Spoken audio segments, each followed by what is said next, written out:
Hello my dear students, welcome back to the Meritorious YouTube channel. जैसे ही मैंने sample paper की video डाली थी तो बच्चों ने कहा था कि इसके सॉल्यूशन बता दीजिए। तो आज मैं आप लोगों के लिए फिजिक्स के सैम्पल पेपर के ऑब्जेक्टिव के सॉल्यूशन लेकर के आया हूं, और ऑब्जेक्टिव के सॉल्यूशन के साथ साथ जो भी ऑब्जेक्टिव है उसके आसपास किस तरह का ऑब्जेक्टिव बन सकता है वो भी इसमें आइडिया आपको लग जाएगा। तो एक कॉपी पेन लेके आप बैठिए, ठीक है, बहुत ज़्यादा फायदा होने वाला है आपका।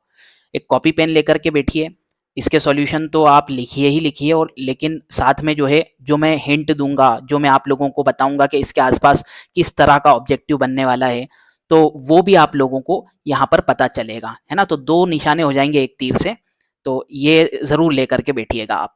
तो बिना किसी देरी के हम स्टार्ट करते हैं और इंग्लिश मीडियम में करेंगे जैसा कि आप लोगों को पता है।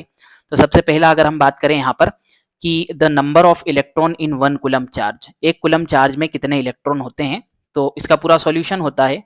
अगर अपन यहाँ पर एक सेकेंड में यहाँ पर पेन ले लेता हूँ बच्चों, जिससे हम टिक लगा पाएँ इसको, ठीक है। तो 6.25 इंटू 10⁻18 इलेक्ट्रॉन्स होते हैं एक कूलम चार्ज के अंदर। ओके, अगर हमें 2 कूलम 4 कूलम का आता है तो 2 चार्ज से इसको अपन मल्टीप्लाई कर सकते हैं अकॉर्डिंग टू क्वेश्चन। हालांकि 1 कूलम चार्ज का ही आता है कि कितने इलेक्ट्रॉन उसके अंदर होते हैं, ठीक है। और अगर कितने प्रोटॉन की बात की जाए तो भी यही आंसर आएगा, ठीक है। नेक्स्ट अगर बात करें अपन इन अ कंडक्टर, तो कंडक्टर में जो है करंट किस वजह से फ्लो होता है, तो फ्री इलेक्ट्रॉन की वजह से कंडक्टर में करंट फ्लो होता है। और अगर इलेक्ट्रोलाइट का आता है, इलेक्ट्रोलाइट का अगर आता है तो आप इलेक्ट्रोलाइट में आयंस आंसर लगाएंगे, आयंस पॉजिटिव नेगेटिव दोनों आयंस। और अगर इसका आता है आपका सेमीकंडक्टर का, तो सेमीकंडक्टर्स में free electrons and holes, free electrons and holes, ये दो चीजें होती है, ठीक है। तो यहां पर तो कंडक्टर है, इस वजह से यहां पर हमारा आंसर आने वाला है फ्री इलेक्ट्रॉन, ठीक है। That's great. नेक्स्ट अपन बात करें मूविंग चार्ज क्या प्रोड्यूस करता है, तो moving charge magnetic electric field दोनों, स्टैटिक मैग्नेट इलेक्ट्रिक और मैग्नेटिक फील्ड दोनों प्रोड्यूस करता है मूविंग चार्ज। अगर चार्ज एट रेस्ट लिखा हुआ रहता है ना, एट रेस्ट यानी चार्ज अगर रुका हुआ है तो वो क्या प्रोड्यूस करेगा, तो उसमें सिर्फ इलेक्ट्रिक फील्ड आती है। और चार्ज जब मूव करने लग जाता है तो इलेक्ट्रिक और मैग्नेटिक फील्ड दोनों। और अगर ऐसा आता है कि चार्ज एक्सेलरेटिंग हो, ठीक है, चार्ज अगर एक्सेलरेटिंग हो, एक्सेलरेट कर रहा है ना, उसकी स्पीड बढ़ते चले जा रही है, तो एक्सेलरेटिंग चार्ज जो है electromagnetic waves, EM waves generate करता है, ठीक है। तो तीन निशाने हो गए हमारे इस तीर से। अगर मूविंग चार्ज है तो इलेक्ट्रिक मैग्नेटिक फील्ड दोनों प्रोड्यूस करेगा, रेस्ट पर है तो सिर्फ इलेक्ट्रिक फील्ड जनरेट करेगा, प्रोड्यूस करेगा। और अगर जो है एक्सेलरेटिंग है या फिर उसकी वेलोसिटी चेंज हो रही है तो इलेक्ट्रोमैग्नेटिक वेव्स को जनरेट करेगा, ठीक है। अब नेक्स्ट जो है लेंजेस लॉ किस पर बेस्ड है, तो लेंज लॉ जो है आपका law of conservation of energy, इस पर बेस्ड होता है, ठीक है। Lenz law law of conservation of energy पर बेस्ड होता है, सॉरी। एक रिलेशन है, बहुत फेमस सा रिलेशन है स्पीड ऑफ लाइट का, है ना, c is equals to 1/√μ0 epsilon naught, ये आपका आंसर आता है इसके अंदर, ठीक है। तो ये एक रिलेशन है, इस रिलेशन को बड़े अच्छे से ध्यान में रखना, कई बार एमपी बोर्ड में पहले भी आया हुआ है ये, ठीक है। नेक्स्ट अपन बात करेंगे यहाँ पर overlapping of light in geometrical shadow, इसे डिफ्रैक्शन बोलते हैं बच्चों। क्या बोलते हैं, इसका आंसर 2 आएगा। यानी कि अगर हम किसी टॉर्च से या किसी भी सोर्स ऑफ लाइट से लाइट को जो है वो प्रोजेक्ट कर रहे हैं कहीं पे, और एक शार्प ऑब्जेक्ट है, बहुत ज्यादा शार्प, तो उसके ज्योमेट्रिकल शेडो रीजन में लाइट घुस जाती है, इसे हम डिफ्रैक्शन बोलते हैं। समझ में आ रही बात, डिफ्रैक्शन बोलते हैं। Okay, that's great. नेक्स्ट अपन बात करेंगे यहाँ पर फिल इन द ब्लैंक्स की। तो फिल इन द ब्लैंक्स में अपन यहाँ पर देखेंगे current flow through 2 parallel wire, 2 parallel wire में सेम डायरेक्शन में अगर करंट फ्लो होगा, सेम डायरेक्शन में करंट फ्लो होगा, तो वो एक दूसरे को अट्रैक्ट करते हैं बच्चों। क्या करते हैं, अट्रैक्ट, आंसर आएगा यहाँ पर अट्रैक्ट। और अगर इसका उल्टा आ जाता है अपोजिट डायरेक्शन, अगर यहाँ पर अपोजिट डायरेक्शन आ जाता है, अपोजिट डायरेक्शन आ जाता है, तो यहाँ पर आंसर आपका रिपल्जन आएगा। रिपल्जन यानी एक दूसरे को ये रिपेल करेंगे चार्ज। ओके, दैट्स ग्रेट, बहुत अच्छी बात है यहाँ पर। ओके, अगला हम देखें 0 केल्विन पर सेमीकंडक्टर कैसा भी है, अच्छा बी वाला देखना है। ट्रांसफार्मर किस प्रिंसिपल पे काम करता है, तो ट्रांसफार्मर म्यूचुअल इंडक्शन पे काम करता है, म्यूचुअल इंडक्शन, ये बात याद रखना है कि ट्रांसफार्मर म्यूचुअल इंडक्शन पर काम करता है, ठीक है, 0 केल्विन पर सेमीकंडक्टर क्या होते हैं? 0 केल्विन पर सेमीकंडक्टर जो है इंसुलेटर होते हैं। क्या होते हैं बच्चों? 0 केल्विन टेम्परेचर पे सेमीकंडक्टर इंसुलेटर होते हैं।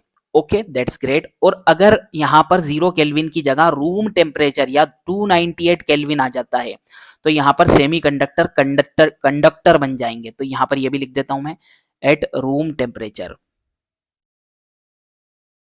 सेमीकंडक्टर जो है वो कंडक्टर बन जाते हैं, यानी इलेक्ट्रिसिटी को कंडक्ट करने लग जाते हैं। बोलो इतना समझ में आता है?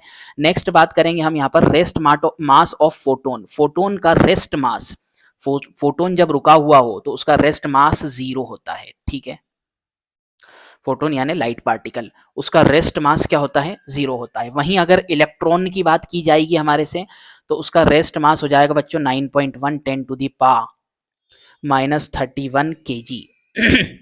सॉरी, अगर वहीं प्रोटॉन की बात की जाएगी तो उसका आंसर हो जाएगा 1.67 multiply 10 to the power -27 kilogram. Okay, तो यहां पर हमसे बात की गई है फोटोन के मास की। ठीक है, फोटोन के मास की बात की गई है यहाँ पर, तो इसलिए हमने यहाँ पर 0 करा है। तो अगर इलेक्ट्रॉन की बात की जाए या प्रोटॉन की बात की जाए तो ये आंसर उसका होता है। Direct current, for direct current the inductive reactance is, inductive reactance direct current के लिए 0 होता है। इंडक्टिव रिएक्टेंस यानी एक्सएल की वैल्यू जो है बच्चों डायरेक्ट करंट के लिए 0 होती है। और वहीं अगर हमसे कैपेसिटिव रिएक्टेंस आ जाता है, यहाँ पर क्या आ जाता है? कैपेसिटिव रिएक्टेंस यानी कि XC, उसकी वैल्यू इनफाइनाइट होती है। किसके लिए? डायरेक्ट करंट के लिए। ओके, और यहाँ पर वैल्यू 0 होती है, जो आंसर जो क्वेश्चन हमें दिया उस हिसाब से। नेक्स्ट अपन बात करते हैं यहाँ पर, the size of obstacle must be of the order of wavelength of light 4। हमें जो है लाइट के वेवलेंथ के साइज के बराबर ऑब्स्टेकल का साइज लेना पड़ता है। कब, क्यों? जब हम डिफ्रैक्शन देखना चाहते हैं, तो डिफ्रैक्शन आंसर आएगा इसका।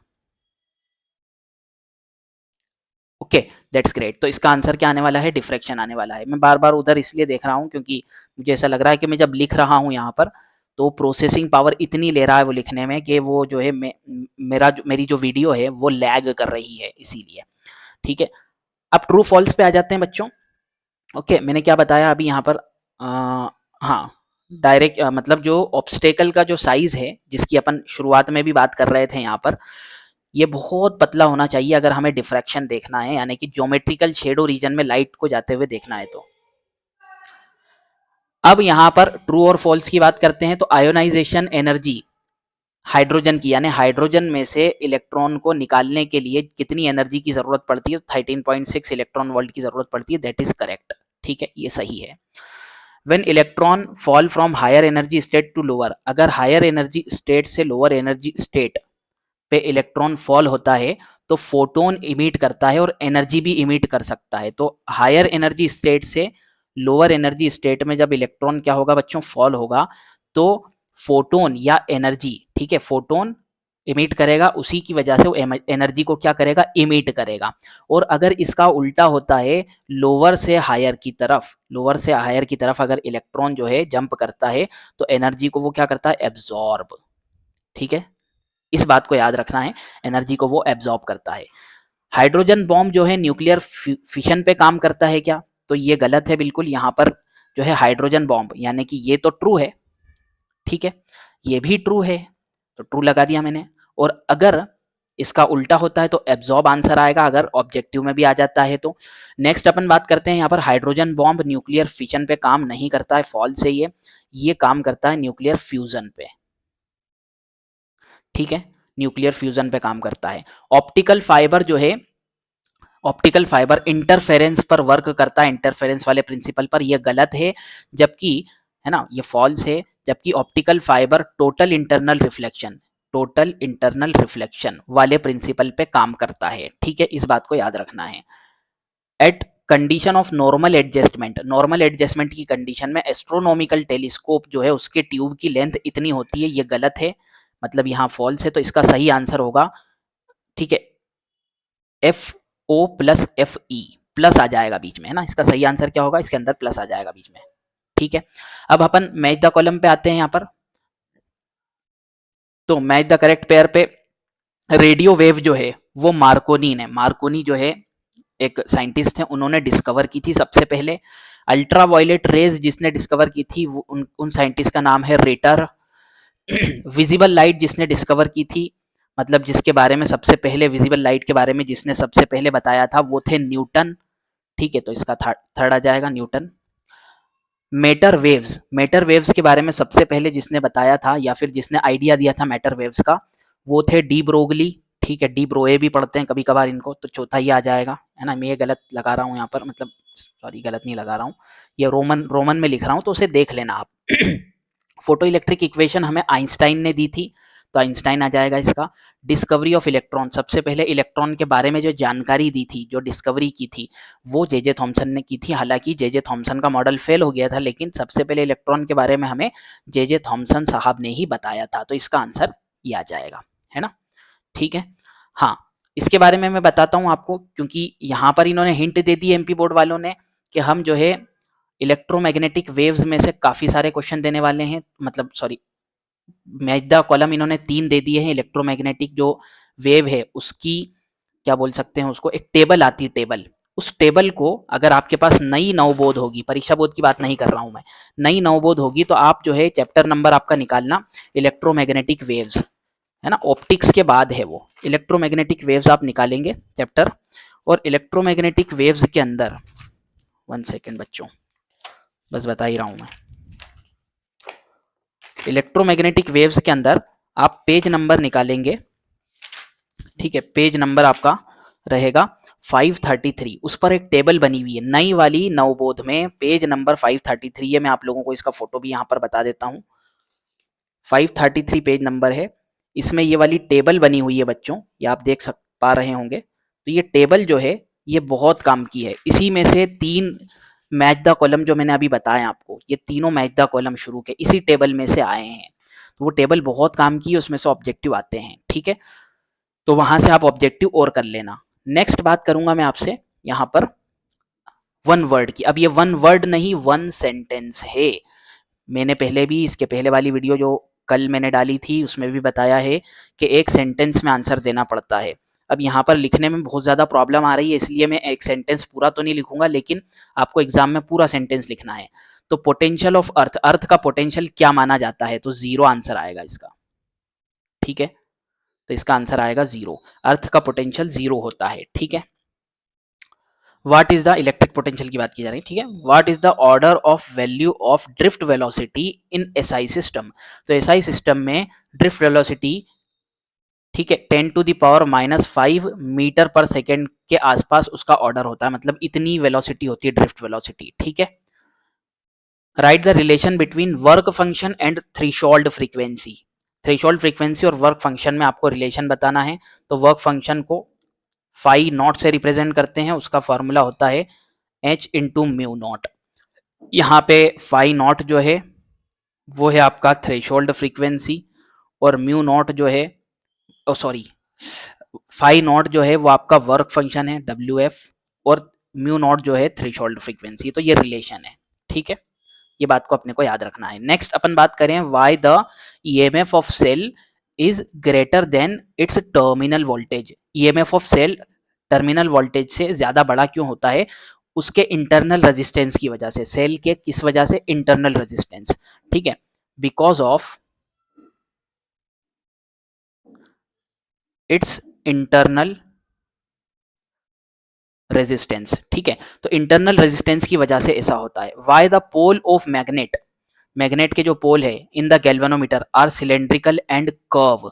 ठीक है, उसका रीजन ये है, सिलेंड्रिकल कर्व इसलिए होते हैं pole of the magnet in galvanometer, क्योंकि उसमें से जो है हमेशा एरिया वेक्टर के परपेंडिकुलर रहे magnetic field. Magnetic field area vector के हमेशा परपेंडिकुलर रहे। मैं आपको ड्रॉ करके बता देता हूँ, इस तरह से जो है कर्व बनाए जाते हैं, सिलेंड्रिकल बनाए जाते हैं। ठीक है, ताकि ये जो एरिया वेक्टर है उसके हमेशा मैग्नेटिक फील्ड परपेंडिकुलर रहे। ठीक है, तो इसका आंसर ये लिखेंगे, बिकॉज जो मैग्नेटिक फील्ड है वो must be perpendicular to area vector. ठीक है, और ये अपन लिख सकते हैं, या फिर ये भी लिख सकते हैं कि मैग्नेटिक फ्लक्स हमेशा मैक्सिमम रहे उसमें। ठीक है, ये भी लिखा जा सकता है। तो ये आंसर भी सही है और वो जो अभी मैंने बताया वो भी सही है। तो इस तरह से आप लोगों के जो है ऑब्जेक्टिव बन के आ सकते हैं।